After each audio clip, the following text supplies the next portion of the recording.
আমাদের নামাজ, আমাদের রোজা, আমাদের ইবাদত এগুলোকে মিজানের পাল্লায় উঠালে কোনো ওজনই হবে না। তবে আমাদের একটা কৌশল জানা আছে, আমরা আল্লাহর রহমতের ভিখারি। আমরা সেদিন আগেই গুনার স্বীকৃতি দিয়ে দেব। আমরা বলবো, আল্লাহ তুমি প্রশ্ন করার আগে তোমার একটা কথা বলি, আমারে কিছু জিজ্ঞেস করো না, আমি সব করেছি। এমন কোন পাপ নাই যে পাপ আমারে দিয়ে হয় নাই।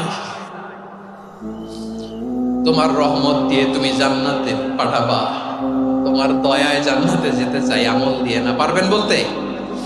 কিয়ামতের দিন আমরা বলবো, আল্লাহ আমার আমল দিয়ে জান্নাত চাই না, আমি তোমার দয়া দিয়ে জান্নাত চাই। তোমার দয়া ছাড়া আমার কোনো উপায় নাই। কারণ আল্লাহ যদি বিচার করে, বাঁচার কারো উপায় নাই। আল্লাহ যদি বলে ফেলেন তুই এটা করলি কেন, ওখানে গেলি কেন, কোরআনে 1000 বার নিষেধ করলাম তারপরেও এই পাপে জড়ালি কেন, এরকম প্রশ্ন ছুড়ে দিলে আমার উত্তর আছে? বাঁচার কোনো উপায় আছে?